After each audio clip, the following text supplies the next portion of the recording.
Bismillahirrahmanirrahim. Kita langsung saja karena saya kira waktu sudah berjalan cukup lama. Jadi saya akan menyampaikan materi yang sudah diberi menyampaikan materi tentang tema yang sudah dipasrahkan kepada saya, yaitu tentang orisinalitas atau keorisinalan Islam sebagai agama wahyu. Perlu diketahui dulu teman-teman di sini bahwa tema ini adalah tema yang berat secara bobot kajian, sehingga ini akan memerlukan banyak, karena kenapa kok berat? Karena misalnya begini, untuk kita sampai kepada satu kodiyah berbunyi Islam adalah agama yang orisinal, itu kita perlu banyak tasawur dulu, kita perlu banyak poin-poin lain yang menunjang atau yang bisa mengantarkan kita kepada kesimpulan bahwa agama Islam adalah agama yang orisinal. Karena itu, di sini sebenarnya tergantung kepada mukhotob atau kepada audiennya di sini. Apakah dia itu orang yang mungkin Muslim sama seperti kita, atau mungkin ada yang non Muslim, atau mungkin ada yang Islam tapi masih memiliki keraguan-keraguan tertentu. Maka itu semua tergantung kepada mukhotob sebenarnya. Karena itu saya ingin menyatukan menyatukan satu persepsi dulu, bahwa saya anggap di sini semua mukhotobnya adalah ya sama dengan saya, sama-sama beragama Islam begitu ya. Jadi semua mukhotob di sini saya posisikan sama seperti Nabi Ibrahim ketika bertanya kepada Allah terkait bagaimana Allah menghidupkan kembali orang yang sudah mati.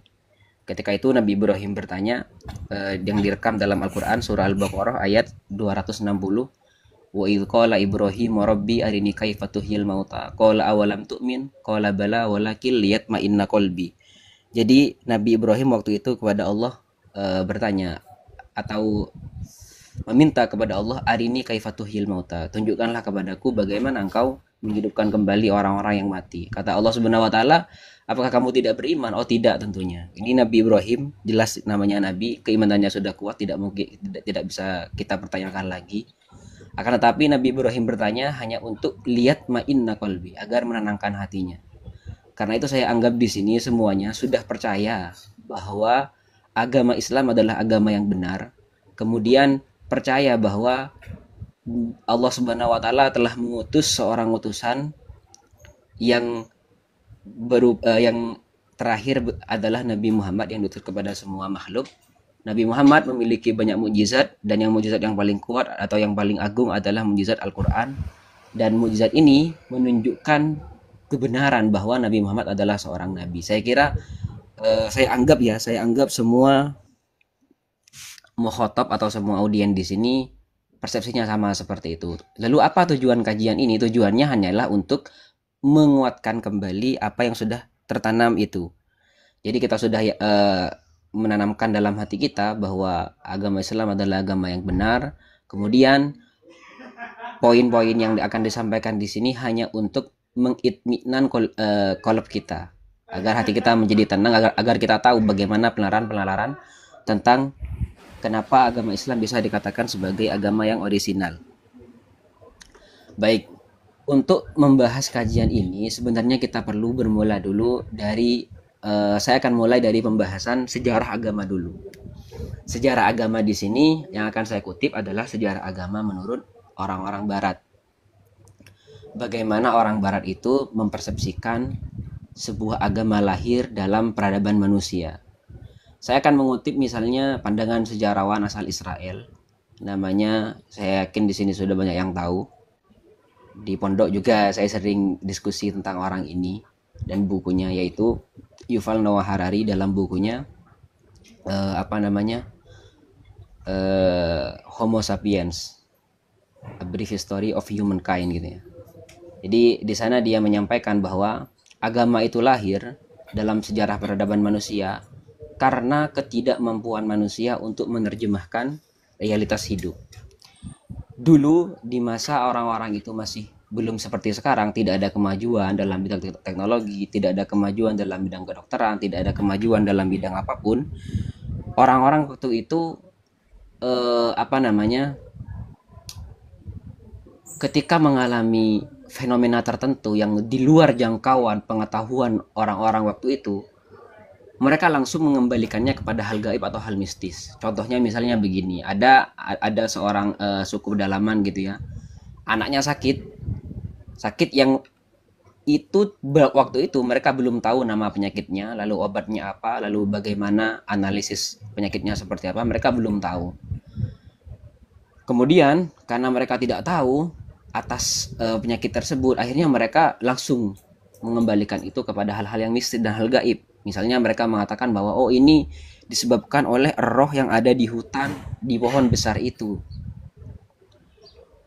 Oh ini disebabkan oleh roh-roh jahat yang ada di batu besar itu. Oh ini disebabkan oleh ini dan itu. Nah akhirnya karena mereka tidak bisa menerjemahkan fenomena-fenomena ini, akhirnya muncullah kemudian narasi tentang agama ini. Jadi awalnya kalau kata kita ikuti Yuval Harari ya, awalnya agama itu lahir dari hayalan-hayalan manusia yang tidak mampu untuk menjelaskan fenomena-fenomena yang dia hadapi dalam kehidupan sehari-hari. Oh sekarang hujan, oh hujan ini karena langsung dipasrahkan kepada hal yang mistis dan hal gaib. Saya kira ini adalah pandangan umum dari ilmuwan barat atau sejarawan barat yang bisa kita baca di buku-buku mereka. Contohnya misalkan seperti ya ada seorang ateis terkenal dan saya yakin juga sudah banyak yang tahu, seperti misalnya Richard Dawkins, atau yang sebelumnya lagi yaitu siapa namanya, Stephen Hawking. Stephen Hawking bahkan mengatakan dengan kemajuan teknologi sekarang, kita sudah bisa menerjemahkan, kan tadi agama itu lahir karena tidak bisa menerjemahkan fenomena-fenomena yang ada di dalam kehidupan. Ketika sekarang sudah bisa nih kita menerjemahkan fenomena-fenomena ini, kita bisa menjelaskan bahwa penyakit yang diderita oleh anak dari kepala suku ini misalkan, atau dari suku ini, ternyata oleh medis modern kita kenal dengan sebutan tumor atau kanker misalkan. Karena itu ketika sudah bisa menjelaskan bagaimana agama itu bagaimana fenomena itu terjadi, akhirnya kita tidak perlu lagi kepada yang namanya agama, karena kita sudah bisa menerjemahkan fenomena yang ada di dalam kehidupan sehari-hari. Itu menurut Hawking. Karena itu kita sudah tidak usah beragama lagi, karena agama itu untuk orang-orang yang lemah, kira-kira begitu. Dulu saya pernah diskusi dengan teman terkait pandangan ini. Kata teman saya, ini teman saya lumayan agak sedikit terpengaruh atau gimana, saya kurang ngerti. Kata teman saya, dia mengatakan begini, loh kok kayaknya benar ya Harari ya. Dia mengatakan bahwa agama itu lahir dari ketidakmampuan manusia. Kok kayaknya benar ya, faktanya kan memang begitu. Jelas saya tidak setuju. Saya sudah hatam buku Harari, tiga buku itu saya hatam. Sapiens, kemudian Homo Deus, dan yang terakhir adalah 21 Lessons for 21 Century. Itu saya sudah hatam semuanya, dan saya melihat bahwa memang dari segi narasi kita di dalam penulis muslim ya, di dalam penulis muslim itu saya kira tidak ada, atau mungkin sulit untuk menemukan narator yang sebagus Harari dalam menulis. Bagaimana cara dia mempengaruhi orang-orang yang membacanya, bagaimana ketika dia menyampaikan teori, bagaimana ketika dia menyampaikan alasan, bagaimana ketika dia menyampaikan contoh-contoh. Emang bagus sekali, sampai teman saya ini yang juga sama-sama mondok ini juga seakan-akan terpengaruh. Saya tidak setuju dong kan dengan pemikiran dia bahwa agama dikatakan lahir dari ketidakmampuan manusia untuk menerjemahkan fenomena kehidupan. Saya katakan bahwa jika yang dimaksud Harari adalah agama-agama yang lahir, agama selain agama Islam, maka bisa jadi benar. Ungkapan Harari yang mengatakan bahwa agama lahir dari ketidakmampuan manusia, kalau yang dia maksud adalah agama selain agama Islam, maka bisa kita katakan ini benar. Karena memang sampel yang diambil Harari dalam penelitian deduktifnya, dia mengambilnya sampel-sampel agama-agama yang ada di pedalaman-pedalaman itu. Oh, dia meneliti kehidupan manusia di sana, bagaimana agama lahir di sana, dan kemudian menarik kesimpulan dari penelitian-penelitian atau sampel-sampel data yang telah dia kumpulkan. Dia menarik kesimpulan apa? Oh, agama itu lahir dari eh, ciptaan manusia sendiri atau khayalan manusia sendiri. Apa yang membedakan Islam dengan yang agama lain misalkan? Yang membedakan Islam dengan agama lain itu adalah agama Islam itu bertumpu kepada wahyu. Agama Islam itu tidak kemudian berdiri sendiri sebagaimana mungkin agama di pedalaman. Mereka yang meyakini bahwa ke, apa namanya penyakit atau misalnya kejadian tertentu disebabkan oleh roh-roh jahat misalnya. Jadi kita mengatakan bahwa agama Islam itu bersumber langsung dari Tuhan lewat perantara wahyu yang disampaikan kepada Nabi Muhammad. Apa bukti kalau misalnya Nabi Muhammad ini adalah benar-benar utusan Allah? Buktinya adalah eh, mukjizat yang diberikan kepada Nabi Muhammad. Ada banyak sekali mukjizat Nabi Muhammad, tetapi yang paling agung adalah mukjizat Al-Quran. Nah, kita akan berbicara tentang hal itu setelah ini. Kita akan berbicara karena memang ini tantangan kita. Bagaimana cara kita membuktikan kepada orang-orang bahwa agama Islam adalah agama yang orisinal. Bahwa agama Islam itu bersumber langsung dari Tuhan, bukan dari otak manusia. Itu adalah tantangan tersendiri bagi kita selaku umat Islam untuk mengetahui dan untuk menjelaskan kepada orang lain bentuk dari keoriginalan agama Islam itu sendiri. Kemudian begini. Oke, sekarang kita akan masuk kepada definisi agama.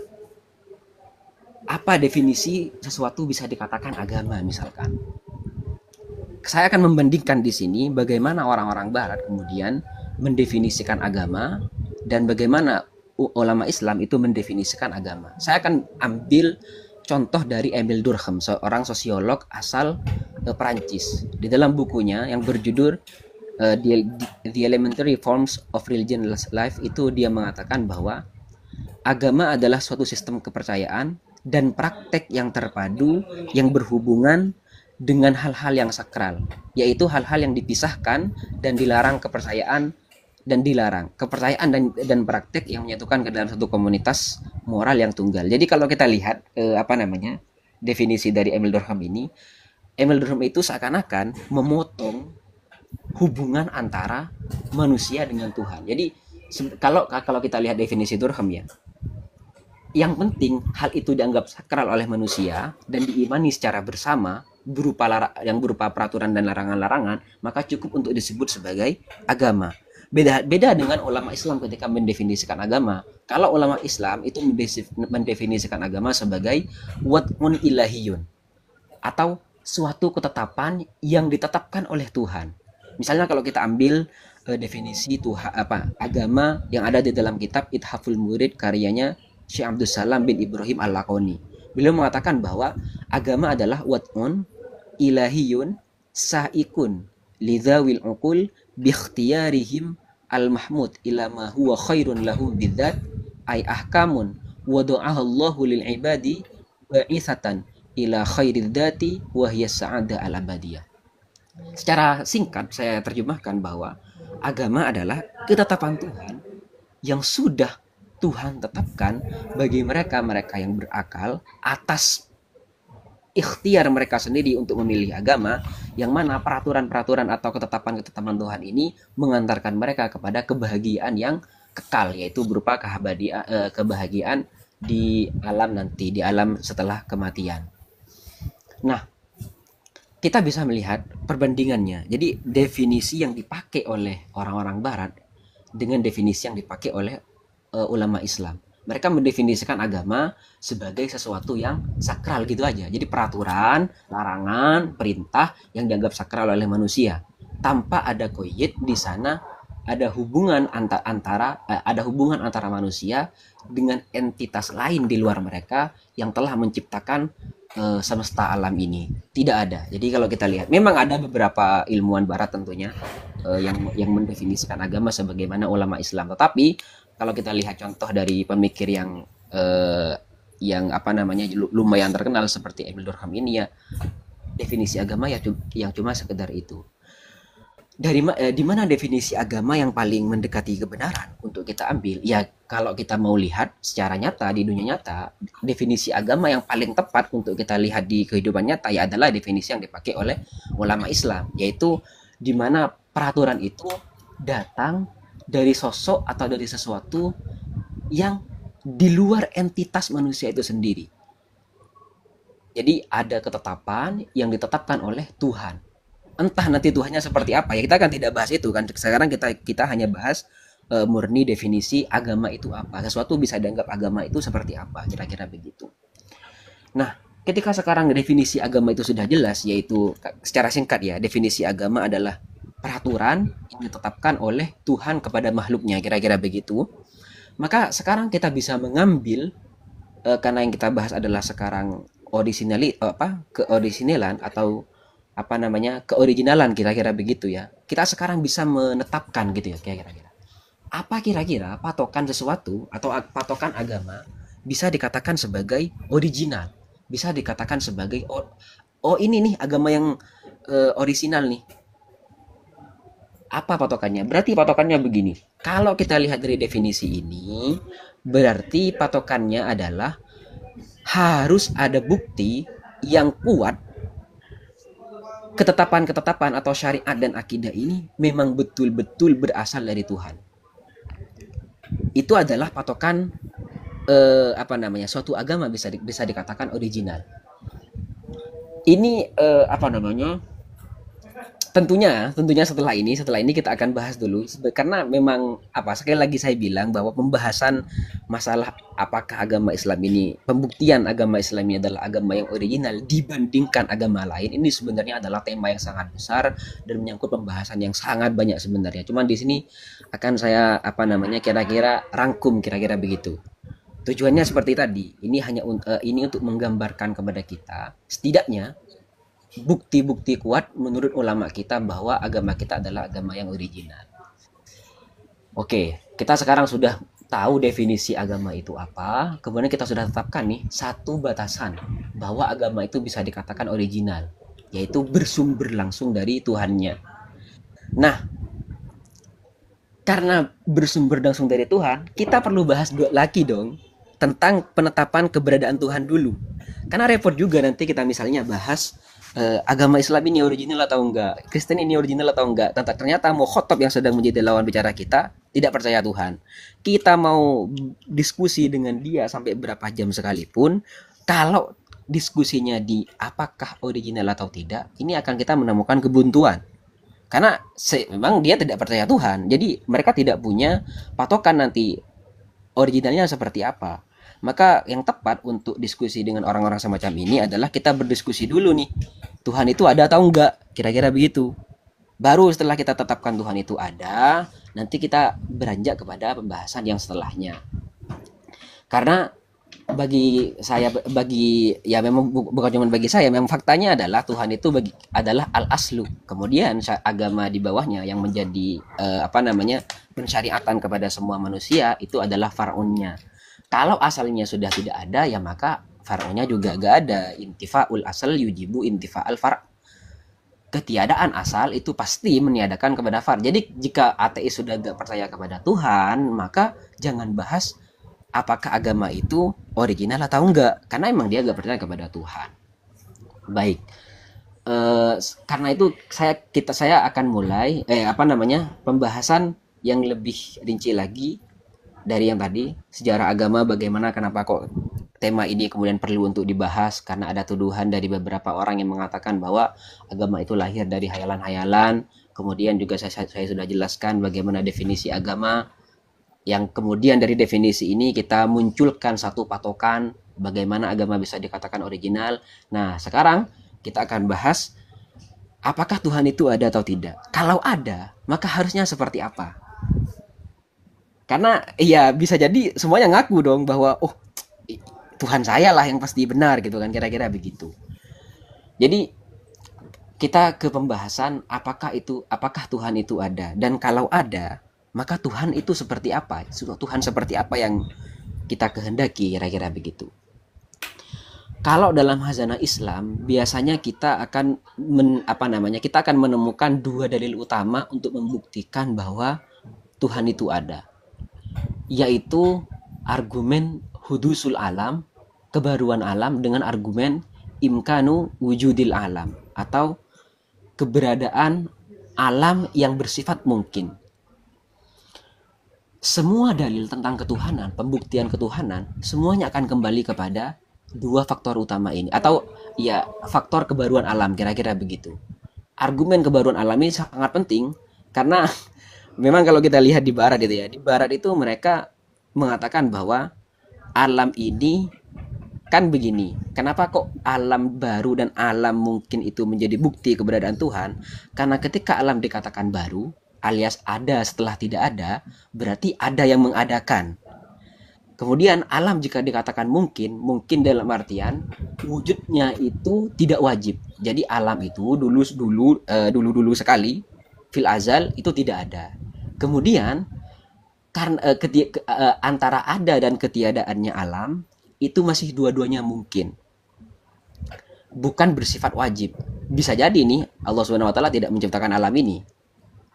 Tapi ya itu kalau kembali kepada hukum jaiz akli tentunya. Tapi ketika sudah berta'alluq dengan ma fi ilmillah, maka itu akan menjadi wajib. Tapi itu sudah, kita jangan bahas itu dulu. Kita fokus bahwa pembuktian alam itu baru atau pembuktian alam ini ada setelah tidak ada itu menjadi bukti kuat nanti yang mendasarkan kita bahwa alam itu adalah ciptaan. Karena alam ini ciptaan, maka dia butuh kepada pencipta, dan pencipta tersebut adalah, kalau agama Islam meyakini itu adalah Allah Subhanahu wa taala.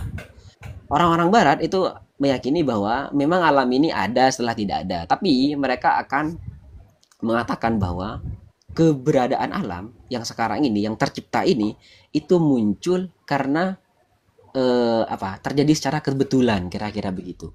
Atau dalam bahasanya mereka itu, biasanya mereka mengatakan itu sudfah, atau alam ini betul baru gitu ya. Alam ini betul ada setelah tidak ada, akan tetapi keberadaannya itu bukanlah disebabkan oleh entitas yang maha luar biasa, yang maha bisa menciptakan segalanya, yang bisa melakukan apapun selama itu masih dalam batas-batas hukum jaiz akli.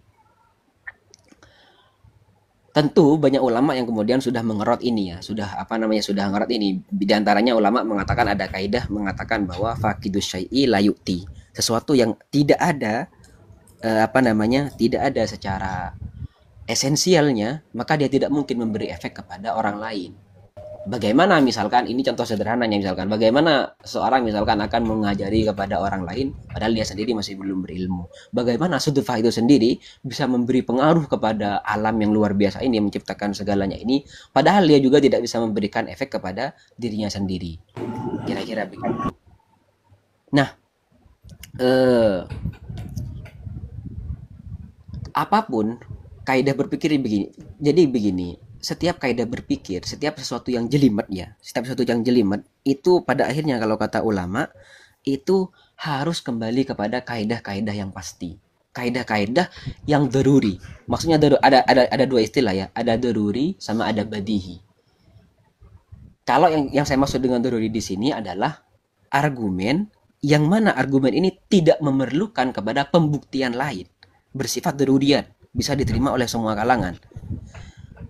Setiap dalil tentang keberadaan Allah ya, yang itu bertumpu kepada hudusul alam atau imkanu wujudil alam, itu harus kembali kepada kaidah dasar berpikir yang pasti, yang tidak memerlukan dalil lagi, sehingga dengan demikian bisa diterima oleh semua kalangan. Karena itu biasanya ujung dari dalil hudusul alam dengan imkanu wujudil alam itu akan kembali kepada 4 dalil pasti, kaidah berpikir pasti. Yang pertama adalah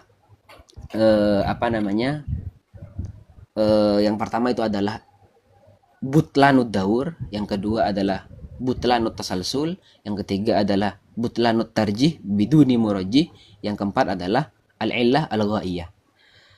Yang paling sering dipakai dari 3 ini itu adalah butlanud daur, butlanut tasalsul dengan butlanut tarjih biduni murajjih. Nah, kaidah alam itu baru atau kaidah alam itu mungkin, semuanya nanti pada ujung-ujungnya ketika kita susun dalam satu qadhiyah, kemudian kita bikin qadhiyah lain, nanti akan sampai kepada 4 atau setidaknya 3 yang sering kita pakai ini, 3 kaidah berpikir daruri ini.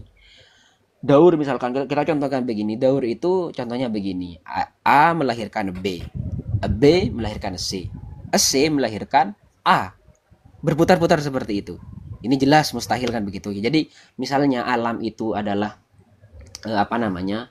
Kalau alam itu misalnya dikatakan tidak baru atau tidak memiliki penciptaan, nanti kan tidak ada pencipta. Nah, tidak ada pencipta ini dia harus membuktikan dulu nih, alam ini tidak baru tuh dari segi apa. Kalau dia sudah sepakat bahwa alam itu baru, otomatis harusnya kalau dia mau berjujur kepada dalilnya dia sendiri yang ada di dalam hatinya, harusnya dia juga percaya bahwa ada penciptaan. Yang namanya penciptaan ini nanti semuanya akan kembali kepada pertanyaan lain. Misalnya begini, apakah Tuhan ini sebelumnya dilahirkan oleh Tuhan lain? Kalau dilahirkan itu bagaimana? Dan terus seperti itu seterusnya. Maka kata ulama, kita harus memperjelas dulu bagaimana patokan atau konsekuensi yang terjadi jika Tuhan dikatakan tidak ada, atau jika Tuhan dikatakan ada tapi dia dilahirkan, atau Tuhan itu ada akan tetapi ada banyak, kira-kira begitu.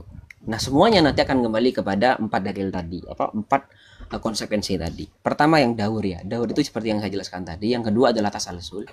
Tasalsul itu maksudnya begini. Eh, Tuhan A itu dilahirkan oleh Tuhan B, atau diciptakan oleh Tuhan B, diciptakan oleh Tuhan B, diciptakan oleh Tuhan C diciptakan oleh Tuhan D, dan seterusnya sampai ke belakang nggak ada ujungnya. Itu tasalsul. Atau kalau tarjih biduni murajih, misalnya begini, ini saya singkat-singkat saja ya. Tarjih biduni murajih itu sangat simpel sekali, dan kita bisa tahu secara doruri bagaimana bentuk kemustahilannya. Contohnya misalkan ada gelas gitu ya, ada cangkir gelas, kemudian kita keluar nih dari rumah, kita tinggalkan gelas itu dalam keadaan ada di atas meja. Kita keluar rumah, ketika kita sudah masuk ke dalam rumah, kok ternyata gelas itu sudah berpindah tempat.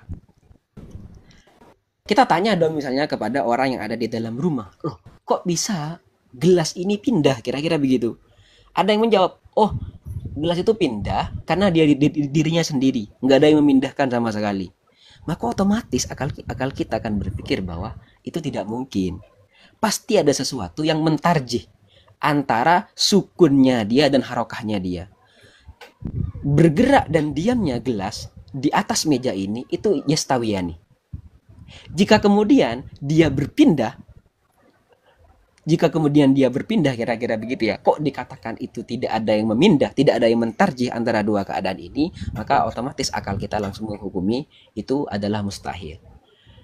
Bentuk kemustahilan daur juga kita tahu bersama dong. Misalnya A melahirkan B, B melahirkan C, C melahirkan A. Itu jelas. Kita sudah tahu bentuk kemustahilannya secara jelas dan pasti.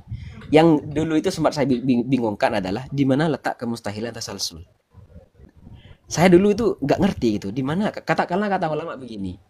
Kalau tasalsul itu terjadi maka saya alam ini nggak ada. Loh, di mana letak? Kok bisa kesimpulan tasalsul itu melahirkan kesimpulan alam itu gak ada? Padahal kan definisi tasalsul adalah berantai-rantai, tidak ada ujung pangkalnya. Kok bisa dikatakan itu tidak ada, berkonsekuensi kepada tidak adanya alam? Saya menemukan tamsil yang lumayan menarik. Tasalsul itu seperti begini misalnya. Ada sekelompok orang bertamu nih misalnya ke rumah A. Pertama ke rumah Ahmad misalkan.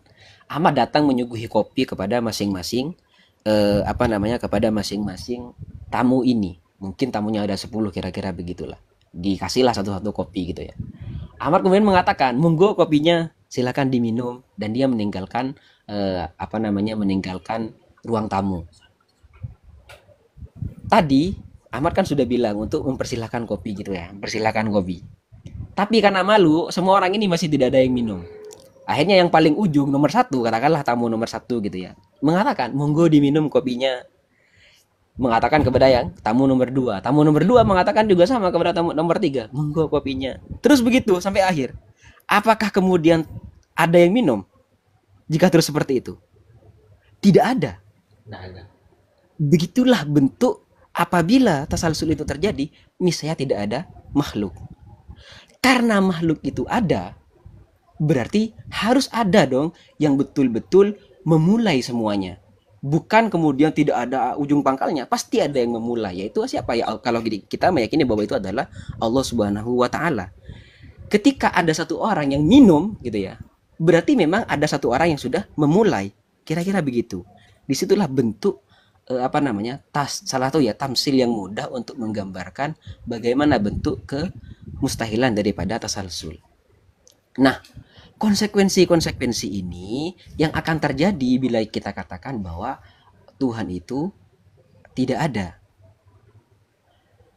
atau alam ini tercipta tanpa adanya pencipta. Sebenarnya saya bingung sebenarnya. Soalnya misalnya ya dulu ketika apa namanya? Dulu ketika Imam Abu Hanifah gitu ya berdebat dengan seorang ateis. Kalau dulu ateisnya tidak apa istilahnya itu tidak juhdun gitu ya, tidak juhdun mungkin ya. Karena kalau dulu ateis itu ketika didebati kemudian itu betul-betul ngena sekali dalil daripada lawan debatnya, biasanya mereka tuh langsung tobat. Seperti yang diceritakan misalnya Imam Abu Hanifah itu dulu ketika berdebat dengan orang ateis gitu ya. Suatu ketika orang ateis itu pergi ke tempat debat itu. Ternyata sengaja sekali Imam Abu Hanifah itu membuat dirinya telat ke tempat debat gitu ya. Ketika sampai ke tempat debat, ditanya dong sama pihak ateis. Loh, kok telat wahai Imam Abu Hanifah? Kata Imam Abu Hanifah, oh sorry atau maaf, bukan sorry ya, saya atau bil makna kira-kira begitu ya, bil makna mengatakan sorry gitu ya. Tentunya tidak pakai sorry. Kalau mungkin kita pakai zaman sekarang itu sorry. Tadi saya harus nyebrang di sungai dan nggak ada perahu di sana. Loh, gimana? Ini telat sampean ini. Kok kita padahal udah janji jam sekian misalkan. Kata Imam Abu Hanifah, untungnya tadi ketika saya itu berdiri di pinggir sungai, tiba-tiba kayu-kayu di sana itu kemudian terbentuk sedikit demi sedikit merangkai dirinya sendiri sampai menjadi kapal. Kata si ateis, loh gimana kan Anda ini Imam? Katanya Anda ini seorang imam yang sangat pintar, kok bisa membayangkan hal yang selucu itu? Kok bisa Anda mengatakan ada kapal tiba-tiba menciptakan dirinya sendiri? Nah, di sinilah titik di mana Imam Abu Hanifah kemudian memanfaatkan kecerobohan dia. Kata Imam Abu Hanifah, lah ini kamu mengakui berarti kapal saja yang sederhana seperti itu kamu katakan mustahil jika tidak ada penciptanya, atau perahu tidak ada penciptanya, apalagi yang serumit alam semesta ini. Alam semesta dengan segala kerumitannya, kok kamu katakan ini terjadi secara kebetulan? Berarti alam semesta menciptakan dirinya sendiri. Kok bisa kamu berpikir seperti itu? Nah, karena tidak ada juhdun di sana, tidak ada perlawanan yang atau mungkin tidak ada kesombongan di dalam hati dia, menerima dalil daripada Imam Abu Hanifah waktu itu dan mengakui kekalahannya. Beda halnya dengan ateis sekarang. Ateis sekarang ini luar biasa. Mereka itu, tapi harus kita akui memang kalau kita mau meneliti dalil mereka ya memang dalil mereka itu kuat gitu ya. Apalagi ketika sudah kita lawannya adalah ateis yang seorang saintis. Wah, makin ngeri itu ya. Makin ngeri kalau sudah saintis. Ini mohon maaf Ustaz, kami potong dulu. Ya. Ini kan sudah untuk menghemat waktu yang ada. Oh iya betul. Sudah dijelaskan tentang dalil-dalil tentang keberadaan Tuhan itu sendiri. Dan siap. Untuk membuktikan orisinalitas agama Islam sebagai agama wahyu, itu kan tadi sampai menjelaskan tentang kita harus membuktikan dulu keberadaan Tuhan, kemudian menjelaskan tentang kebenaran mukjizat dan juga Al-Quran. Dan mungkin bisa dilanjut tentang kebenaran mukjizat dan Al-Quran itu sendiri.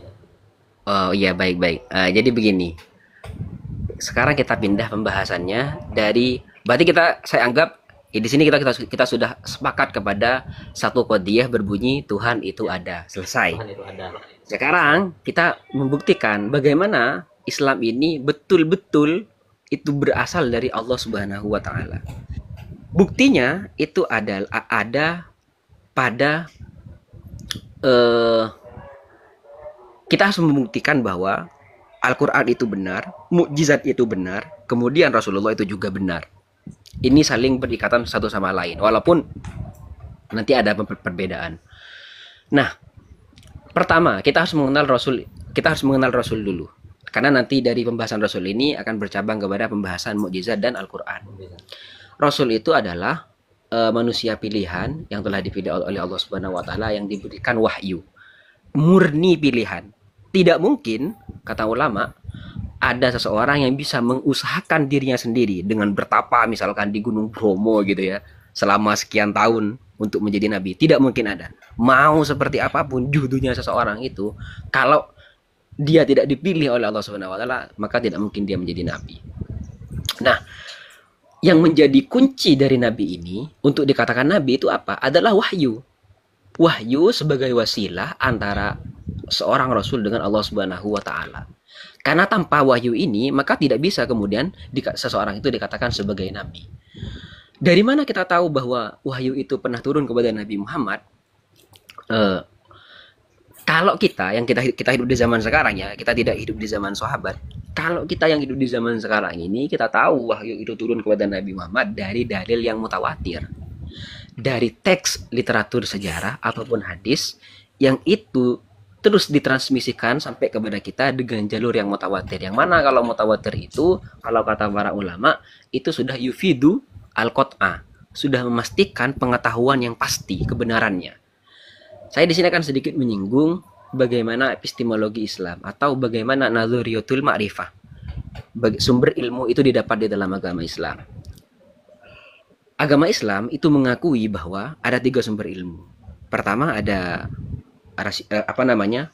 akal, rasional. Yang kedua adalah tajribah hissiyah atau indera eksperimental, juga bisa sama kita katakan seperti itu. Yang ketiga adalah khabar khabar yakini. Orang-orang barat hanya mengakui 2, hanya mengakui yang hissi dan mengakui yang akli, tapi tidak ada di dalam literatur mereka yang khabar yakini ini. Kenapa kok khabar yakini itu bisa dikatakan sebagai yufidul qot'ah? Bisa memberikan faedah kepada kita bahwa ini adalah pengetahuan pasti. Kok orang barat tidak mengakuinya? Imam Al-Buti misalkan mencontohkan dalam kitabnya Al-Islam Maladhu Kulil Mujtama'at Al-Islamiyah misalkan. Beliau mencontohkan bahwa kalau barat itu tidak mengakui informasi sebagai sumber pengetahuan, maka bagaimana cara mereka menjelaskan Perang Dunia II? Orang-orang yang hidup di zaman sekarang tidak pernah nututi Perang Dunia II, itu mereka akan kesulitan jika mereka tidak mau mengakui khabar yakini sebagai sumber ilmu atau sumber pengetahuan. Karena mau dari apa? Mau dari akal. Tidak mungkin akal menciptakan tiba-tiba berpikir, oh ternyata ada Perang Dunia II, tanpa dia itu membaca atau sumber di luar dirinya. Dia juga gak pernah melihat. Maka khabar yakini ini sesimpel orang-orang barat mempercayai Perang Dunia II itu ada, maka begitulah cara orang Islam mengakui kebenaran transmisi hadis yang diriwayatkan secara mutawatir dari zaman Rasulullah hingga sampai sekarang. Sesimpel itu sebenarnya pembuktian bahwa khabar yakini itu bisa dianggap sebagai sumber informasi. Dan dari sumber informasi inilah wahyu kepada Nabi Muhammad itu kita dapatkan. Kita tidak langsung tahu dari Rasulullah, akan tetapi melewati hadis-hadis yang diriwayatkan oleh para sahabat, ke tabi'in, ke tabi'ut tabi'in, ke generasi setelahnya, terus setelahnya sampai kepada kita secara mutawatir. Itulah bukti bahwa Rasulullah itu pernah mengalami kejadian yang namanya diberikan wahyu, sebagaimana di Sahih Bukhari di bab awal itu. Nah, yang menarik begini. Syekh Said Fudah itu mengkategorikan khabar yakini sebagai tajribah. Saya berpikir dulu, loh gimana cara menjelaskan kalau khabar yakini itu adalah sumber informasi yang bersifat tajribah. Kata beliau, atau tajribah hissiyah ya. Kata beliau begini. Fakta bahwa para ulama hadis dan para rawi itu tidak pernah bohong atau sulit untuk berbohong dengan seleksi yang begitu ketat kepada rawi, itu adalah tajribah atau itu adalah sebuah eksperimen yang terbukti secara nyata, secara terus-menerus bahwa perawi hadis itu tidak bohong di dalam informasinya. Sehingga kalau ketika khabar yakini ini kita masukkan kepada tajribah hissiyah, maka kita mempersempit sebenarnya perbedaan dengan sumber ilmu oleh orang-orang barat. Jadi kita tidak menyendirikan khabar yakini sebagai sumber pengetahuan, tetapi kita kategorikan khabar yakini ini sebagai bagian daripada tajribah hissiyah. Karena secara tajribah di lapangan, ketika kita lihat di lapangan, para rawi ini yang di dalam hadis mutawatir tentunya itu sangat sulit untuk dikatakan berbohong. bahkan yufidul qat'a, informasi yang telah mereka berikan. Nah, kalau kita makanya dulu kan ada yang tanya dari teman saya gitu kan, oh, gimana kalau misalnya para rawi itu sepakat gitu ya, para rawi mutawatir ini sepakat untuk bohong. Kalau yang anda maksud adalah mungkin gitu ya mungkin saja gitu kan, namanya mungkin, bukan mustahil akli. Akan tetapi cobalah kita sedikit-sedikit gitu ya, kita baca hazanah keilmuan hadis dan hadis kita. Coba lihat betapa ulama itu sangat-sangat rinci dalam meneliti satu kehidupan pribadi rawi. Bahkan ulama itu sampai tahu di tahun kesekian ulama ini hafalannya ikhtilat, alias ada ada campur aduk hafalannya, tidak waktu di tahun itu, sampai serinci itu ulama-ulama itu. Oh, jangan ngambil hadis ke ini karena dia melakukan misalnya kencing berdiri, atau jangan mengambil hadis dari ini karena dia pernah berbohong dan lain-lain. Karena keketatan ini menjadi bukti secara tajribah bahwa sangat sulit bagi rawi itu untuk dikatakan berbohong. Itu adalah bukti bahwa Rasulullah itu pernah menerima wahyu. Sekarang apa bahwa bukti Rasulullah itu adalah Rasulullah? Bahwa Rasulullah ini adalah utusan Allah. Untuk membuktikan seorang utusan itu adalah benar-benar utusan Allah, maka Allah Subhanahu wa taala itu memberikan mukjizat kepada mereka. Ada banyak sekali mukjizat Nabi Muhammad, akan tetapi yang paling spektakuler, yang paling agung itu adalah mukjizat Al-Qur'an. Sekali lagi perlu ditegaskan ya, perlu ditegaskan di sini, Al-Qur'an itu bisa membuktikan kebenaran bahwa Nabi Muhammad adalah seorang nabi. Tetapi kenabian Nabi Muhammad tidak bisa dijadikan sebagai bukti bahwa dari Al-Qur'an itu benar. Ini sebagaimana itu diterangkan oleh Syekh Muhammad Salim Abu Asi di dalam kitabnya ya Allah, Wajhu Ijazil Quran, kira-kira gitu. Di dalam kitabnya yang itu, beliau mengatakan bahwa begini, Al-Quran itu bisa membuktikan kebenaran Rasulullah, bahwa Rasulullah adalah seorang utusan Allah. Tetapi sebaliknya, Rasulullah tidak bisa dijadikan sebagai dalil bahwa Al-Quran itu benar. Kenapa? Karena Al-Quran memiliki sisi ijaznya sendiri. Nah, ini dia. Setiap mukjizat itu memiliki sisi ijaznya sendiri. Al-Quran punya sisi ijaz. Kalau kita lihat mukjizat itu ya selalu yaqtadi atau selalu muqtadul hal. Di zaman Nabi Isa misalkan, waktu itu sedang marak pengobatan. Akhirnya mukjizat yang diberikan kepada Nabi Isa, tentunya di samping mukjizat lain ya, itu adalah kemampuan untuk mengobati orang buta. Itu luar biasa, sangat ijaz bagi orang-orang waktu itu, karena mungkin ya dokter waktu itu tidak bisa menemukan obat untuk buta ya, bahkan sampai sekarang kalau sudah buta permanen itu gak ada obatnya lah. Tapi seorang nabi datang kemudian bisa untuk menyembuhkan buta. Itu adalah sisi ijaznya, melemahkan orang lain sekiranya orang lain ini tidak bisa menirunya.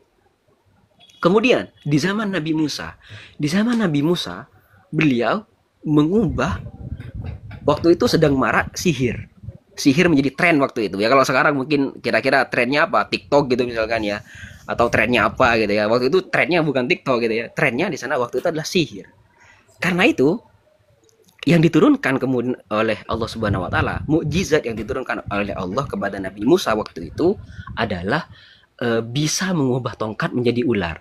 Para ulama mengqayyidi ya, bukan sekedar menjadi ular, tetapi tongkat ini bisa menjadi ular yang sangat besar di luar kemampuan para penyihir waktu itu. Kenapa? Waktu itu penyihir-penyihir lain juga menciptakan tongkat menjadi ular, tetapi kecil-kecil. Ketika Nabi Musa kemudian muncul dengan mukjizat yang luar biasa, bisa menciptakan tongkat kemudian menjadi ular yang sangat besar, itu kemudian membuat para penyihir ini takjub. Loh, saya paling mentok ya cuman seperti ini, ular yang sekecil ini, kok bisa Nabi Musa kemudian menciptakan yang sebesar itu? Itulah sisi ijaznya. Nah sekarang Nabi Muhammad, waktu itu di zaman Nabi Muhammad itu sedang viral waktu itu sastra atau keindahan berbahasa, kira-kira begitu ya. Nabi Muhammad kemudian Allah memberikan mukjizat kepada Nabi Muhammad yang sekiranya sesuai dengan masyarakat waktu itu. Apa? Allah menurunkan Al-Qur'an. Al-Qur'an menjadi apa namanya? Menjadi hal yang sangat luar biasa waktu itu. Karena para penyair Arab waktu itu penyair Arab jahili waktu itu kan mereka sudah biasa, mereka sudah berbangga memang dengan sastra Arabnya mereka. Tiba-tiba datang seorang nabi yang membawa Al-Qur'an, dan Al-Qur'an ini di luar batas mereka dalam menciptakan kalam-kalam yang indah. Itulah sisi ijaznya Al-Qur'an. Asrar balaghiyah dan juga keindahan-keindahan Al-Quran inilah yang kemudian membuat orang-orang Arab itu lemah. Jangan dikira Al-Quran itu tidak pernah menantang orang Arab waktu itu. Al-Quran itu sering sekali menantang orang Arab waktu itu untuk menciptakan yang seperti Al-Quran, tapi nggak pernah mampu. Pertama kali Al-Quran itu menantang orang-orang waktu itu untuk menciptakan yang sama persis seperti Al-Quran. Kata Allah Subhanahu wa taala di dalam Al-Isra ayat 88, kulla in jitama'atil insu wal jinnu ala ayatu bimisli hadzal Qur'an la ya'tuna bimisli. Andaikan nih semua manusia dan jin itu berkumpul untuk menciptakan yang sama seperti Al-Qur'an, niscaya nggak akan ada yang bisa. Itu adalah tantangan pertama dari Al-Qur'an, dari Allah Subhanahu wa taala. Coba kalau kamu nggak percaya, habis coba ciptakan yang sama seperti Al-Qur'an, yang seperti 30 juz itu. Kata Allah Subhanahu wa taala. Tantangan ini gak ada yang nanggapi, gak ada yang bisa menciptakan kalam yang indah secara konsisten dari awal sampai akhir dengan dengan susunan yang luar biasa, tertib yang luar biasa. Itu gak ada yang bisa. Oke lah, kata Allah Subhanahu wa taala. Kalau gak bisa semuanya, oke, sekarang saya kasih tantangan yang saya turunkan grade-nya nih. Grade tantangannya saya turunkan. Apa? Saya tantang kalian cukup berikan yang 10 surat saja. Buat yang sama seperti Al-Quran, tapi cukup 10 surah. Gak usah 30 juz full seperti itu. Gak usah. Silakan kalau emang bisa. Kata Allah Subhanahu wa taala, am yaqulu naftarahu qul fa'tu bi asri suwarin mithlihi muftarayatin wad'u man istata'tum min dunillahi in kuntum shodiqin. Silakan kamu buat yang sekiranya cukup 10 surat saja. Gak usah semuanya, wes. Panggil wes itu semuanya. Kamu berkelompok gak apa-apa. Jangan sendirian. Aku terlalu sulit kamu ini. Ya kalau sendiri kamu terlalu sulit. Silakan kamu tuh berkelompok. Bikinlah yang sama seperti Al-Quran sebanyak 10 surat. Lagi-lagi gak ada yang nanggapi. Oh, oke lah kata Allah. Saya kasih yang lebih sedikit lagi. Terakhir nih tantangan dari Allah. Cukup buat yang sama seperti Al-Quran. Cukup 1 surah saja. Sampai tantangan ini pun masih belum ada yang bisa kemudian mendatangkan yang sama seperti Al-Quran. Padahal sudah Allah Subhanahu wa taala sudah menurunkan tantangannya dari yang harus sama seperti Al-Quran ke 10 surah, ke 3 surah. Gak ada yang bisa.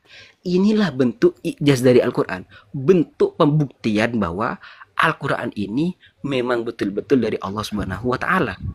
Fakta ini kemudian diperkuat oleh bahwa Nabi Muhammad itu adalah seorang yang ummi atau tidak bisa baca dan tidak bisa tulis, sehingga sulit untuk dikatakan Al-Quran itu diciptakan oleh manusia, baik itu oleh Nabi Muhammad atau siapapun itu.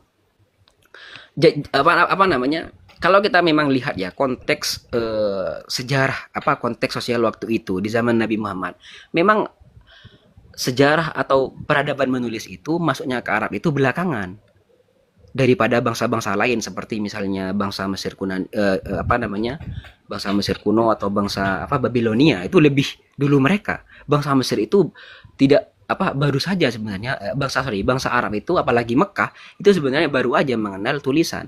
Bahkan dikatakan yang pertama kali membawa tulisan itu ke Mekah itu adalah Harb bin Umayyah. Harb bin Umayyah itu adalah ayah daripada Sayyidina Abu Sufyan. Abu Sufyan itu adalah ayah daripada Sayyidina Muawiyah. Sayyidina Muawiyah bin Abi Sufyan bin Harb bin Muawiyah. Yang mana Sayyidina Muawiyah itu adalah salah satu sahabat Nabi. Alias jarak antara masa kehidupan Nabi dengan masuknya tulisan ke Mekah itu sangat dalam rentan waktu yang sangat sedikit. Coba sekarang kita lahir misalkan di Indonesia ya, kita lahir tahun 2000 misalkan atau lahir tahun 2005. sejarah peradaban menulis di Indonesia sudah dari tahun berapa? Sudah dari sangat dulu sekali. Sehingga kita mungkin mengatakan, loh kok sampai sekarang kok ada yang nggak tahu nulis, padahal sudah dari dulu. Bedanya konteksnya dengan konteks sejarah waktu itu di zaman Nabi Muhammad. Di zaman Nabi Muhammad memang waktu itu belum belum menyeluruh waktu itu. Sampai dikatakan bahwa di dalam kitab sejarah para ulama di kitab Al-Hadis wal Muhaddisun karya Syekh Muhammad Abu Zahw itu beliau mengatakan ketika Nabi Muhammad diangkat menjadi nabi, orang yang bisa menulis dan baca itu cuma 17 orang di Mekah. Salah satunya adalah Umar bin Khattab, Ali bin Abi Thalib, Utsman bin Affan, dan Abu Ubaidah Al-Jarrah. Untuk lengkapnya 17 orang ini bisa dilihat di kitab Al-Hadis wal Muhaddisun. Jadi memang konteks sejarah atau konteks sosial waktu itu ya kami potong terlebih dahulu. Ini untuk menghemat waktu. Sesuai dengan penjelasan yang jenengan sampaikan barusan dengan premis-premis yang sudah sistematis barusan, mungkin kiranya bisa disimpulkan bahwa tadi sudah ketika menjelaskan tentang kebenaran Tuhan, kebenaran utusan Tuhan, mukjizat dan Al-Quran, untuk sampai kepada bahwasanya agama Islam itu adalah memang agama wahyu, ini mungkin bisa langsung disimpulkan. Oh baik, sekarang kita ke kesimpulan berarti. Oke. Tadi kita sudah tetapkan bahwa Tuhan itu ada dengan kriterianya. Yang mana kriteria ini pada akhirnya hanya akan mengarah kepada Tuhan agama Islam dengan sifat-sifat yang tadi seperti wajibul wujud, yang mana wajibul wujud ini akan berkonsekuensi kepada sifat-sifat lain seperti harus qidam, harus baqo dan lain-lain. Kemudian Allah Subhanahu wa taala menurunkan utusan yang dikuatkan oleh mukjizat berupa Al-Qur'an. Nah, di mana letak keoriginalannya? Di sinilah letak keoriginalannya, yaitu ternyata memang Al-Qur'an itu yang menjadi sumber segala hukum kita, dan Nabi Muhammad sekaligus yang menjadi sumber segala hukum kita, itu betul-betul berasal dari Tuhan. Itulah letak keoriginalan kita. Untuk memperjelas ini sebenarnya kita bisa membandingkan dengan agama lain. Tapi sekali lagi ya, di sini saya bertujuan untuk membandingkan, di sini sedang tidak bertujuan untuk berdebat dengan agama lain. Tidak seperti. Saya hanya ingin menguatkan keyakinan yang sudah ada di dalam kita. Coba kita bandingkan sekarang dengan agama lain atau keyakinan lain. Ada ateisme misalkan. Mereka meyakini tidak ada Tuhan. Ya selesai kalau gitu. Kalau sama mereka kita jangan berdebat agama itu original atau tidak, kita berdebat dulu Tuhan itu ada atau enggak. Oke. Kemudian agama sekarang. Saya mengkelompokkan agama itu ada dua. Ada agama samawi, ada agama non samawi gitu kan ya kira-kira. Agama samawi itu ini menurut yang biasa diitlak ala alsinatil nas ya, yang biasa disampaikan oleh orang-orang. Agama samawi itu yang mencakup Islam, Yahudi, Kristen. Kemudian ada agama non samawi seperti Hindu, Kristen, Konghucu, Buddha dan lain-lain. Agama samawi ini berlandaskan kepada wahyu atau berlandaskan kepada samawi kan artinya kan langit, kira-kira begitu. Yang lain enggak berlandaskan itu. Nah, kalau kita lihat agama-agama lain itu memang punya Tuhan, memang punya syariat. Tetapi kalau kita predeli, kan tadi kita ngurutnya itu kan dari Tuhan dulu. Berarti sama ketika kita mau menilai agama, itu kita urutkan dari Tuhannya dulu. Kita lihat Tuhannya dulu. Kita coba lihat Tuhannya agama Hindu misalkan. Tuhannya agama Hindu itu macam-macam. Ada tiga yang utama. Dewa Siwa, Dewa Wisnu sama Dewa siapa satunya lagi saya lupa. Dewa Brahma gitu ya. Dewa Brahma. Nah, dewa-dewa ini dewa-dewa ini kemudian Dewa Brahma misalkan dicap sebagai dewa pencipta. Tapi penciptanya itu tapi penciptaannya itu berasal dari bunga teratai yang tumbuh di pusarnya Dewa Wisnu. Itu kan nggak jelas. Katanya Dewa Brahma adalah dewa pencipta, tapi Dewa Brahma ini muncul dari pusarnya Dewa Wisnu. Berarti yang menciptakan Dewa Wisnu siapa berarti? Dan terus seperti itu. Jadi kalau agama lain itu ya, agama lain itu yang non samawi itu nanti kita debatnya diskusinya bukan cuma di original atau tidak, tetapi pantas gak Tuhan mereka dikatakan Tuhan. Akan seperti itu nanti. kita akan urut dari sana. Kalau misalnya itu selain agama samawi dulu ya, kita fokus ke agama non samawi dulu. Jadi kita kemudian ketika dibandingkan dengan Islam, kan saya katakan tadi, kita harus bangun kokoh dulu nih keyakinan bahwa agama Islam itu bahwa ada Tuhan yang maha satu, yaitu Allah Subhanahu wa taala, dengan sifat-sifat tertentu yang telah dijelaskan tadi. Nah, sekarang ketika dibandingkan dengan agama lain, coba dilihat, apakah Tuhan mereka pantas dikatakan Tuhan? Kira-kira. Sehingga nanti turunannya seperti agamanya. Karena memang misalkan Tuhannya itu tidak pantas dikatakan Tuhan, maka turunannya, yaitu agama itu sendiri, maka sudah kita tidak usah berdebat itu original atau tidak, karena Tuhannya saja. Ya mohon maaf kalau misalnya di sini ada yang non Islam yang mendengarkan, tapi ini adalah keyakinan kita, Tuhannya saja palsu, gitu kira-kira. Maka kita tidak usah berdebat turunannya ya sudah palsu kabeh itu. Kira-kira begitu. Nah, sekarang tentang agama samawi. Nah, ini yang agak karena ini mencakup banyak sekali umat gitu, kira-kira agama samawi ini ya. Agama samawi ini memang memiliki kemiripan. Misalkan mencantumkan Nabi Ibrahim atau nabi-nabinya, kira-kira banyaklah yang sama, kira-kira begitu. Sampai dikatakan bahwa 3 agama ini berasal dari Tuhan yang sama. Sampai dikatakan seperti itu oleh sebagian orang. Masalahnya begini sekarang. Kalaupun misalnya ternyata Tuhan kita, yakni Islam, dengan Tuhannya Yahudi dan Kristen ini adalah Tuhan yang sama. Kita lihat dulu apakah turunannya, yaitu berupa agama ini, apakah betul-betul bersumber dari Tuhan ini atau enggak. Atau kalau betul-betul bersumber, apakah di sana ada tahrif atau tidak. Saya contohkan begini misalnya. Sekarang ada sebuah pabrik, kira-kira begitu ya, pabrik di kota. Kemudian pabrik ini menjajakan produknya ke pelosok-pelosok di di desa-desa. Mereka mengatakan, oh ini produk original nih dari pabrik A. Padahal di tengah jalan oleh salesnya produk ini sudah dimodif. Apakah masih bisa dikatakan original ketika seperti itu? Andaikan ya, sekali lagi, andaikan 3 agama ini dikatakan berasal dari Tuhan yang sama, yaitu Allah Subhanahu wa taala. Ternyata kita cek dalil-dalil yang ada dalam Al-Qur'an dan juga fakta sejarah tentunya, itu terjadi distorsi di agamanya Ahlul Kitab atau agamanya Kristen dan Yahudi ini. Dan itu tertera dengan jelas di dalam Al-Qur'an. Sekali lagi, kalau kita kembali kepada Nadhariyatul Ma'rifah, Al-Qur'an itu adalah khabar yakini, dan itu adalah sumber pasti. Kok bisa? Tadi itu saya jelaskan, kok bisa dikatakan Al-Qur'an adalah sumber pasti karena bentuk ijaznya itu.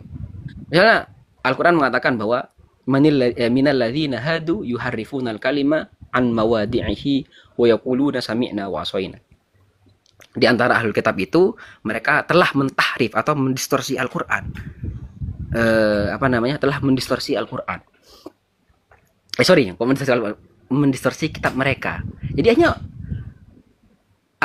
kalau dalam bahasa Madura, salbun isinya di dalam. Syariatnya itu sudah tidak original lagi. Tidak seperti agama Islam. Agama Islam itu adalah agama yang original dengan bukti yang seperti tadi. Makanya sekali lagi ya, kalau kita mau memahami tadi kesimpulan agama Islam adalah agama yang original, tadi harus berdasarkan tasawur tadi. Jadi kita nggak bisa kemudian memisahkan satu sama lain. Berdasarkan tasawur tadi, kita bisa melihat bahwa perbedaan antara agama Islam dengan agama lain. Dan juga ini sudah sudah dijelaskan oleh Al-Buti misalkan. Akidah yang benar itu tidak mungkin bermacam-macam, kata Al-Buti. Apa buktinya? Jadi bukti misalkan di Al-Qur'an mengatakan yang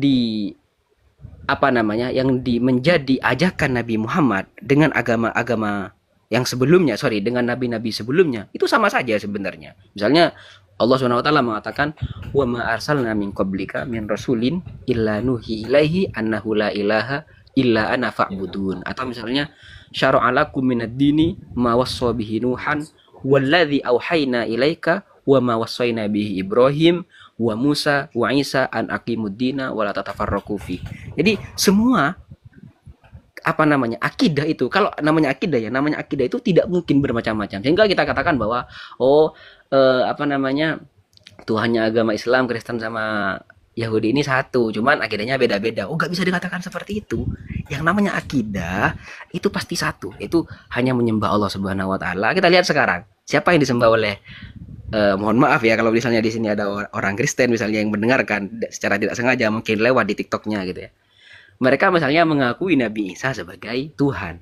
Padahal Nabi Isa itu adalah manusia. Bagaimana ceritanya kira-kira begitu ya? Seorang manusia gitu bisa naik derajat menjadi Tuhan. Padahal di dalam Islam kita meyakini derajat Nabi aja nih nggak bisa gitu loh. Kalau ada orang memaksa gitu kira-kira gitu ya, memaksa gitu kira-kira.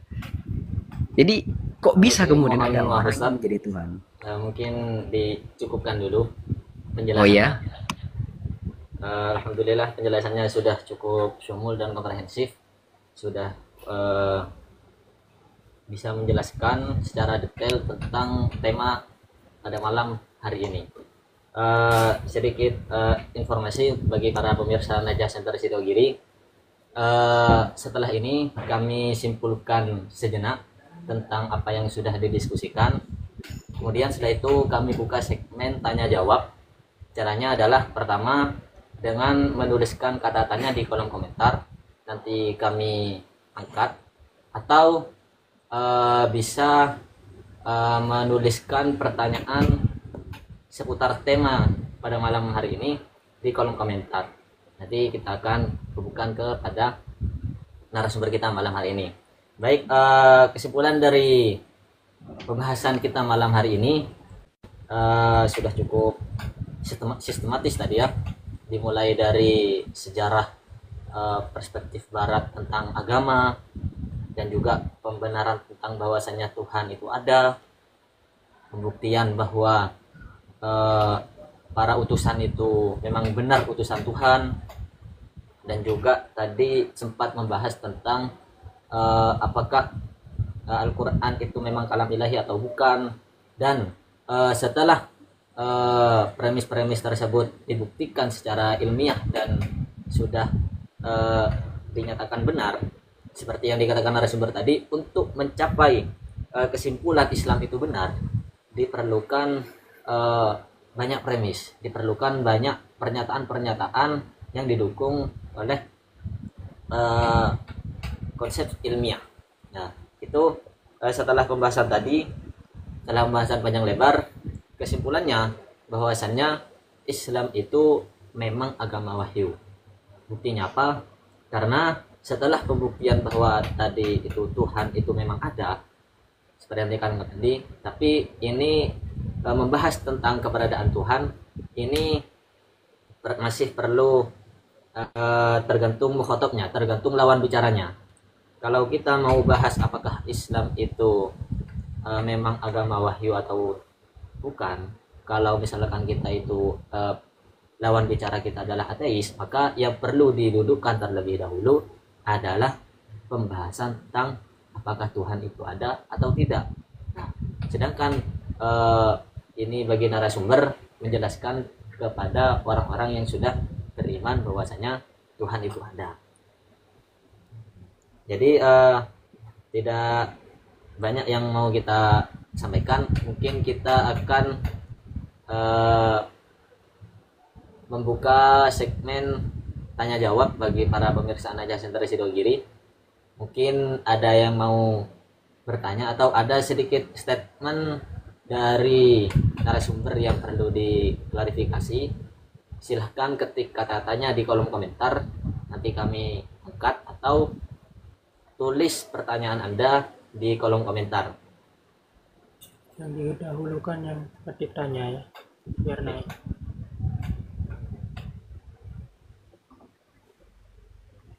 Baik, bagi ini Lukman. Baik, kita angkat akun bernama Lukman 816.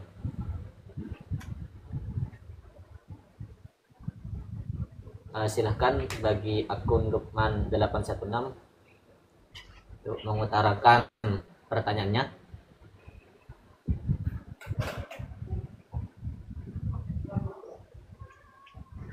Mic-nya hidupkan.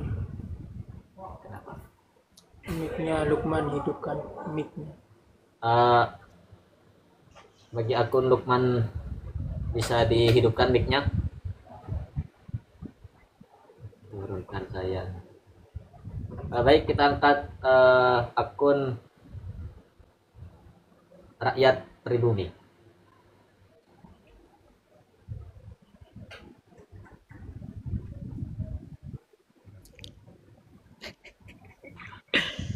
Silahkan bagi akun Rakyat Pribumi untuk memaparkan pertanyaan Anda. Assalamualaikum warahmatullahi wabarakatuh. Waalaikumsalam warahmatullahi wabarakatuh. Afwan host Ustadz Badrul Tamam, izin ana mau bertanya terkait ilahiyat, terkait ketuhanan. Jadi begini, kan di dalam ketuhanan itu kan kita dipelajari di ada sukis, misal setiap sesuatu ada sebab akibat. Dalam artian kayak kursi itu pasti ada yang menciptakan. Nah begitu pula dengan bumi dan lain sebagainya, pasti ada yang menciptakan. Yang menciptakan itu adalah Zat yang Maha Esa. Kenapa? Karena di situ kalau nggak ada zat yang menciptakan, kemudian yang Maha Satu itu pasti akan tercipta yang namanya daur dan tasalsul. Nah, pertanyaan saya, apakah yang menciptakan itu harus zat yang kemudian disebut dengan Allah? Bagaimana andai kata ya, ternyata dunia itu tercipta dengan sendirinya. Dalam artian ya bumi bergerak dengan sendirinya, ada teori Big Bang dan lain-lain gitu. Jadi nggak membutuhkan kemudian zat yang satu yang disebut dengan Tuhan gitu. Jadi ya bumi tercipta dengan sendirinya, bergerak dengan sendirinya. Dan itu gak akan meniscayakan yang disebut dengan daur dan tasalsul gitu. Jadi ya bumi udah bergerak sendiri gitu. Di situ gak ada peniscayaan kemudian daur dan tasalsul. Nah itu gimana ya pemahamannya? Afwan.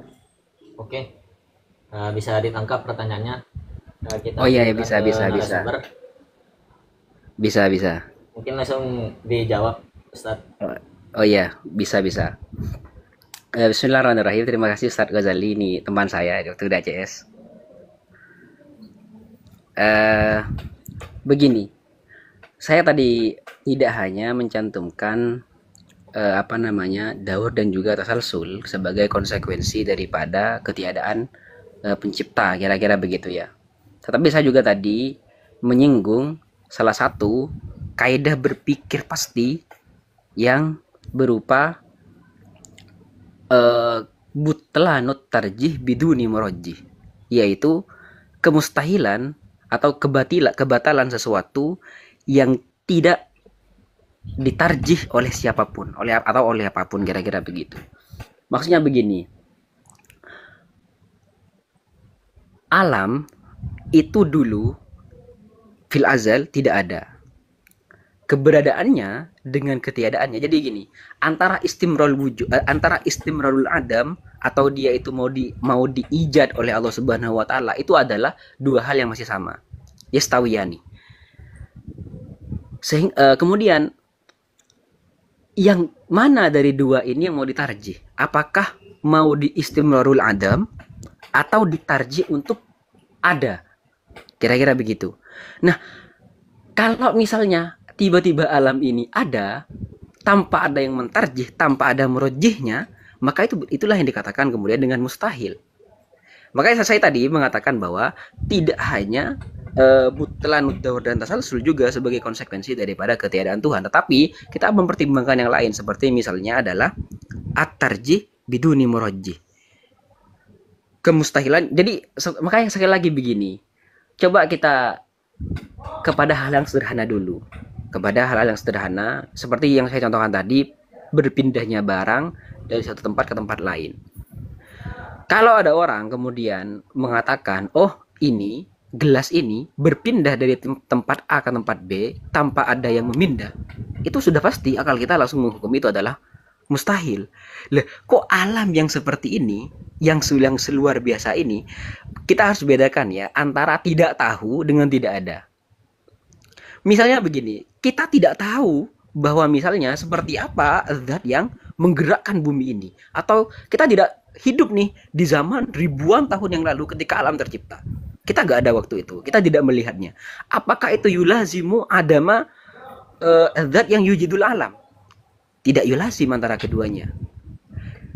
yang pasti yang bisa kita ukur dari pengalaman-pengalaman kita di alam nyata ini, segala sesuatu yang kemudian itu memiliki perubahan dari ada ke tidak ada, dari dia menuju bergerak dan lain-lain, itu pasti ada murojihnya. Disinilah kemudian yang menjadi pembahasan kita. Kalau alam ini kita paksakan terjadi karena sudfah misalkan, karena karena kebetulan, kira-kira begitu. Makanya begini, kalau kita baca literatur barat gitu ya, orang-orang barat itu sebenarnya tidak puas kepada jawaban mereka sendiri. Ketika mereka dikejar misalkan, coba dikejar wis. Apakah Anda puas dengan penjelasan bahwa alam itu tercipta secara tidak sengaja atau secara kebetulan? Mereka mengatakan bahwa sejujurnya di dalam lubuk hati saya tidak terlalu mengamini penjelasan ini. Tetapi ya ada tetapinya kalau kata mereka. Tetapi kata mereka, ini adalah jawaban terbaik yang sementara ini mereka miliki. Apa? Yaitu alam tercipta secara kebetulan. Karena itu mereka karena sudah dari awal ini mereka sulit menjelaskan ini ya. Banyak hal yang belum bisa mereka jelaskan, seperti misalkan bagaimana kehidupan tercipta. Bagaimana misalnya apakah dari benda mati atau dari benda hidup? Kalau itu dari benda mati, bagaimana benda mati bisa melahirkan benda hidup? Kalau kita kembali misalnya ke teori evolusi gitu ya, kita kembali ke teori evolusi. Teori evolusi itu mengatakan bahwa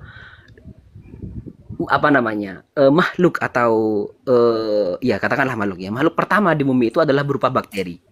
Lah ini kan makhluk hidup kan? Orang-orang barat itu berdebat dari mana kehidupan ini berasal. Apakah dari benda hidup atau dari benda mati? Kalau dari benda hidup, nah benda hidup ini dari apa? Mereka kebingungan jadi jawaban. Oh berarti dari benda mati. Loh kok bisa benda mati melahirkan benda hidup? Ada yang berdalil, loh ada benda hidup berasal dari benda mati apa? Ulat di buah-buahan. Itu kalau kita teliti, silakan cari wes di Google, banyak sekali penjelasannya. Ulat yang ada di buah-buahan itu, ulat adalah benda hidup, kemudian bakteri, kemudian buah itu adalah benda mati. Sebenarnya itu adalah kotoran dari lalat atau kotoran dari hewan yang pernah hinggap di atasnya, bakteri-bakteri itu. Sehingga kalau ditutup nggak mungkin muncul itu gitu loh, nggak mungkin muncul yang namanya kehidupan dari benda mati. Maka sangat sulit sekali mereka menjelaskan ya, mereka menjelaskan bagaimana kehidupan itu muncul, atau misalnya lebih rumit lagi menjelaskan bagaimana kecerdasan itu muncul. Kecerdasan itu beda dengan otak. Lalu bagaimana kecerdasan itu muncul gitu? Mereka juga kebingungan menjelaskan ini. Karena sekali lagi mereka hanya meyakini oh kebetulan gitu. Semuanya kebetulan bagi mereka. Padahal mereka ya juga tidak puas sebenarnya kepada jawaban ini. Cuman sekali lagi mereka koyidi biasanya. Tetapi walaupun saya gak puas kepada jawaban ini adalah jawaban terbaik yang selamat sementara ini kita miliki. Maka kembali lagi kepada pembahasan kita. Kalau kita ngotot gitu ya, kita ngotot bahwa alam ini tidak ada penciptanya, maka ya itu sebenarnya terserah Anda. Yang jelas kita sudah menjelaskan secara dalil akli kemustahilan adanya tarjih biduni murajjih. Karena Al-Buti itu menjelaskan gini loh. Ketika ini kemudian menjadi hal yang sebenarnya terang benderang di akal kok masih ditolak, itu ima kemungkinan memang orangnya bodoh, atau kemungkinan memang dia juhdun saja di dalam hatinya, ada kebencian untuk menerima fakta seterang ini misalnya, atau ya kita tidak bisa menghukumi hati orang lain sebenarnya. Cuman ya sementara kalau kata Al-Buti gitu, kalau ada orang dijelaskan terang benderang kok seperti ini kok masih menolak, ya kemungkinan dua, emang satu bodoh, yang kedua dia gak bodoh, dia tahu kepada fakta itu, tetapi di dalam hatinya ada juhdun di sana, ada kesombongan di sana untuk menerima fakta itu. Kira-kira begitu. Tapi ini ya sebentar, saya mungkin tambah dulu, takut ini ada keinginan begini. Ini kalau kita itu harus yakin, ini ya, kita itu harus yakin bahwa yang menciptakan alam ini adalah Allah. Tidak boleh ragu. Termasuk dalam bentuk keraguan apa? Termasuk dalam bentuk keraguan begini. Ya gini aja, saya mau beragama. Nanti kan kalau saya mati, kalau misalnya agama itu ternyata Tuhan itu gak ada, ya sudah gak apa-apa saya. Tapi kalau bagaimana kalau Tuhan itu ternyata ada? Itu kalau kata saya Muhammad Salim Abu Asy termasuk dari keraguan. Jadi beriman lil ihtiyat. Ihtiyaton apa? Ihtiyaton nanti di akhirat ternyata Tuhan benar-benar ada. Jadi saya beriman nih, ihtiyaton aja nih. Takut ternyata nanti di akhirat ada Tuhan. Ya kalau ada, alhamdulillah. Kalau nggak ada, ya wes nggak apa-apa, saya nggak rugi.